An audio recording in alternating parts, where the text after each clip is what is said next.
He didn't even call me. After everything, after the deployments and the surgeries and the years I spent dodging bullets and burying brothers in arms, I opened my phone and saw one message from my father. Don't bother coming this Christmas, we decided. It's best you stay away this year. No, how are you? No, we miss you. Just a text that read like a severance notice from the people who were supposed to love me unconditionally. Have you ever walked through hell just to come home and realize your family would rather keep the door locked because the military taught me how to shut off emotions? But I swear that message hit me harder than a mortar blast. To understand why. I didn't just delete the text and move on. You have to understand who I was before the silence. I was 18 when I enlisted, and my father didn't hug me at graduation. He just said, try not to embarrass yourself out there. That was his love language. Criticism disguised as advice, but I didn't join to make him proud. I joined because I needed to believe I was worth something. Because home never felt safe, not with the way he looked at me like I was a burden he hadn't asked for. When I made sergeant, I flew home that Christmas hoping for some kind of acknowledgement, but he asked me to shovel the driveway before I even took my boots off. My mom was a ghost of the woman I needed her to be, always wringing her hands and whispering, just don't make him angry, while my brother Tyler followed dad like a shadow because he learned young that siding with him meant peace. So I played the good soldier and called every birthday, sent flowers on anniversaries, and mailed checks when the roof leaked or the car broke down. They never asked where the money came from or what it cost me. They just cashed it and sent an emoji back. Still, every year I hoped for one Christmas where I'd walk in and feel like I belonged, one holiday where my seat at the table wasn't an obligation but a welcome. But that year, I had different plans because I was finally done with service. And I had my discharge papers, a modest pension, and a tired heart. I wanted to come home and bake cookies with mom and maybe get a pat on the back from dad, but instead I got that text. I sat there in my little one-bedroom apartment staring at the blinking Christmas lights I'd strung across the window. Wondering what I did to deserve this kind of cold, I typed just one word back, fine, and I meant it not in the way you say fine when you're hurting and want someone to ask again, but the final kind of fine, that you won't get another chance to hurt me kind. I closed my laptop and deleted the airline ticket I'd bought 3 weeks earlier, then poured myself a glass of red and toasted the air to family. 5 days later, I woke up to 10 missed calls, 1 from my brother, 1 from my dad, 4 from my mom, and 1 from their lawyer. That was the one that made my heart pause, because by then it was too late to undo what I'd already set in motion. Too late to unsay what they'd said, and too late to unwrite the letter I'd mailed. They thought I'd come back like I always did, loyal and forgiving and hungry for scraps of love, but this time I wasn't the girl who left. I'd come home wearing a different kind of armor, and they were about to learn just how dangerous a daughter can be when she finally stops trying to earn her father's love. So I set the plan in motion because 5 years ago, during one of my rare leaves, Dad had asked me to co-sign something for the house's second mortgage. I was barely 25 and exhausted and desperate for his approval, so I signed without reading, which was a big mistake for them because now I own 51% of their house. The irony is I'd forgotten all about that mortgage until after Dad's message detonated something cold inside me. I went digging through old military email archives for a distraction, and there it was, a digital copy of the co-signing document flagged as executed. I clicked through it again, slower this time, and there in legalese it whispered back something I hadn't caught before, saying, in the event of primary borrower default, the co-signer assumes controlling interest until full loan maturity. I sat back stunned, realizing that while he'd been so busy cutting me off, he forgot that on paper I wasn't just his daughter, I was his co-owner. He needed my signature for that refinance 5 years ago because of his weak credit, and I'd signed like a fool in uniform, thinking it meant I mattered. Now it meant I owned his pride and joy, the house he always bragged about, and told me I wasn't welcome in. The poetic justice was so thick it almost tasted like syrup. That night I called a lawyer, a real estate specialist I'd met on base during a seminar in Tampa, and asked hypothetically what happens if a cosigner holds majority interest and the borrower tells her not to come home anymore.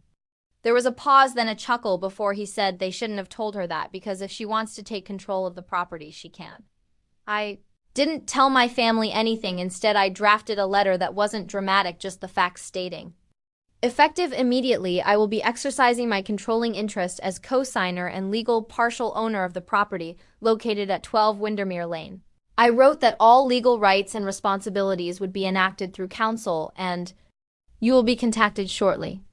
I mailed it certified old school and intentional so they would open it together and feel it. Then I booked myself a quiet cabin for Christmas in the Smoky Mountains with snow falling and the phone off. 5 days later, I turned it on to 10 missed calls, one from a lawyer, and I smiled not out of revenge, but out of clarity. For the first time in my life, I didn't need their permission to come home. I was home because they were living in a house that legally belonged to me. Tyler called first, asking Ratch, "What the hell is this? Dad's freaking out and talking about lawyers and eviction notices." I took a sip of my coffee and stared at the snowy hills outside my cabin, telling him I'm executing my rights the same way Dad executed his decision to tell me not to come home. He sputtered, saying, "Come on, this is Dad, you know how he is." I said, "Yes, I do, and that's why I'm doing this, because here's the thing, sometimes the people who hurt you the most never think you'll fight back. They rely on your silence and your need for crumbs, but I didn't need crumbs anymore. I had a contract, and for the first time in my life, I had power."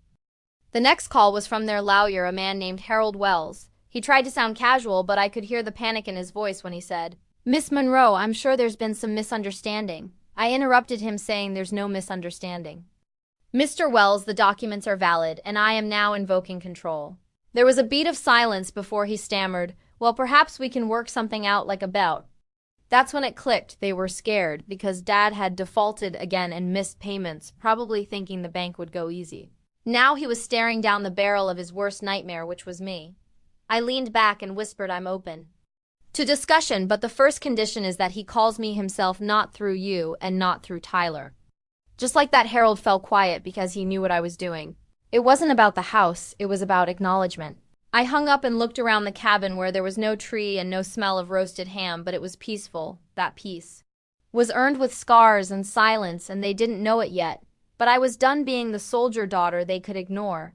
Now I was the landlord, and Christmas was about to get very uncomfortable back home. Christmas morning, I woke up to another call, this time from Mom. She whispered, "Rachel, please don't do this. Your father's furious and hasn't slept." She asked, "Can't we just move past it?" And I almost laughed, asking, "Mom, do you remember what he texted me?" She went quiet, so I continued telling her. He said I wasn't welcome anymore. I asked if she knew what that does to someone who sent checks from war zones and never missed a card.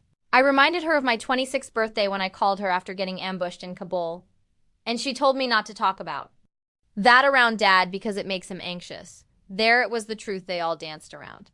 I wasn't their daughter. I was their inconvenience, a ghost they accepted only when I was invisible. I told her gently, "Mom, I'm not doing this out of anger. I'm doing it because I finally realized I was never going to be welcomed back unless I brought something to the table." She sobbed, begging me to reconsider, but I didn't cave, not this time. What they didn't know was that I had already filed the legal paperwork for a notice of possession. Change scheduled for delivery that afternoon. I'd hired a property management company run by a veteran friend to take over operations, and they would show up the next day for a formal inspection. Not to kick anyone out yet, but to let them know this wasn't their home anymore.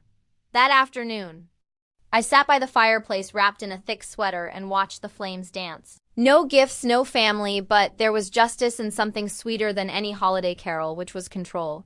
I didn't blow up their world out of revenge. I simply reminded them whose name was on the deed, and this year for once Christmas belonged to me. The property manager called me around 4 in the afternoon saying, "Hey Ratch, we did the walkthrough and your folks weren't exactly thrilled to see us, but we kept it civil just like you said." I asked how bad it was, and he exhaled, saying cosmetically. It wasn't terrible, but structurally there were leaks in the basement and mold spots under the windows. Then he dropped the bomb, telling me that 2 of the 3 bedrooms had tenants which looked like college kids on sublets. He said it looked like cash deals with no paper trail, and I froze because that was the final confirmation. They hadn't just cut me out of the family, they turned my own legal property into a side hustle behind my back, all while texting me. I wasn't welcomed. My stomach turned, not from anger, but from insult, because they used my name to buy the house, then filled it with strangers, then told me I didn't belong. That night I drafted a second letter, and this time it wasn't polite. I wrote, "Effective January 2nd, you are hereby given formal 30-day notice of management transition and possible termination of residency." I stated that your sublease agreements are illegal and rent collection is suspended immediately because this property is now under formal investigation for code violations. I signed it with my full name and military rank, Rachel Monroe Sargent, First Class U.S. Army, retired, legal co-owner of 12 Windermere Lane. Sent the document to Harold, their lawyer, then I texted Tyler just 3 words, "Check your mailbox." Within an hour, the calls started again with voicemails and pleading and panic even from Dad, but I didn't listen to a single one. See, there's a moment. Every soldier knows where your boot hits soil and you realize you survived, and in that silence you feel this power. That's what I felt now, because they could scream and cry and beg, but I had survived them. Now they were living in my house with my rules, and come January they were going to learn what it felt like to be unwelcome. January 2nd arrived like a cold slap, with bitter air and a sky heavy with snow. The driveway was packed with 3 cars, 2 of which I didn't recognize, and I didn't go alone.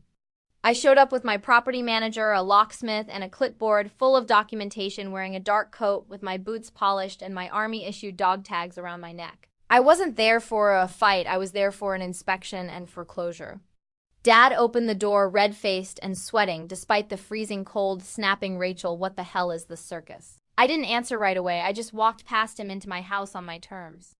Mom appeared at the base of the stairs, clutching a rosary she only ever dusted off for show, while Tyler sat on the couch, pale and defeated. I took a breath and announced that this is a legal transition of ownership, and as of this morning, all rights associated with this house fall under my direct control. I told them they had 30 days to make a decision, which was either formalize their tenancy under my contract or relocate. Dad lost it, shouting, "You can't do this because this is our home." I said, "No, it's my investment because he built this place." But defaulted on it, then signed it over to a 24-year-old in uniform, just so he could save his reputation with the bank. That shut him up, so I looked around the living room where the mantle used to hold my boot camp photo, which was gone now. Just a space filled with people who had erased me, so I kept going. I told them the illegal tenants had already been notified. And if they weren't out in 10 days, I would file for trespassing, and if anyone attempted to interfere, I would pursue criminal charges. Mom's lips trembled, and she asked, "But where will we go?" I looked her dead in the eye and said, "I don't know, Mom, maybe not home for Christmas." She burst into tears, and Tyler stood up trying to say something, maybe an apology, but I raised a hand. I told him I didn't need words, I needed them 10 years ago, but now I need boundaries. The locksmith changed the code on the front door as I walked out, and snow crunched under my boots. The air smelled clean, and for the first time in years, I didn't feel like a daughter. I felt like a woman who came back stronger than they ever expected. They could call it cold, but I called it survival. The final notice expired on January 31st. And they didn't fight it. There were no last-minute calls, just the silence that comes when people finally understand you're not bluffing anymore. I arrived the morning after with a new key in hand, and the house was empty. No note and no goodbye, just a hollow echo as I stepped through the front door, where once I'd stood in uniform praying for welcome and received exile instead. I walked the room slowly and found a deep scratch across the floor where the coffee table used to sit, the one I bought at 19 with my first deployment check, which they claimed was a loan. I stared at that scar in the wood for a long time, not angry, just aware of how deep damage can go when no one sees you bleed. I didn't cry. Instead, I opened the back door and let the cold wind swirl through, standing there with the winter sun on my face. This wasn't revenge, really. It was the restoration of dignity and of a name they tried to write out of the family story. I turned the place into transitional housing for female veterans, young women with stories like mine regarding return and rejection. And the long journey to reclaim who we are. We called it the Monroe House, and when reporters came sniffing around, I didn't tell them the full truth, because this wasn't about shaming my family, it was about healing me. So when people ask, was it worth it, I smile and say more than they'll ever understand. I don't visit them and they don't call, but every Christmas now I light a candle on the porch, not for them, but for me. For the girl who once stood outside this house in the snow, unwanted, because she finally found her way back and made sure no woman like her would ever stand alone again.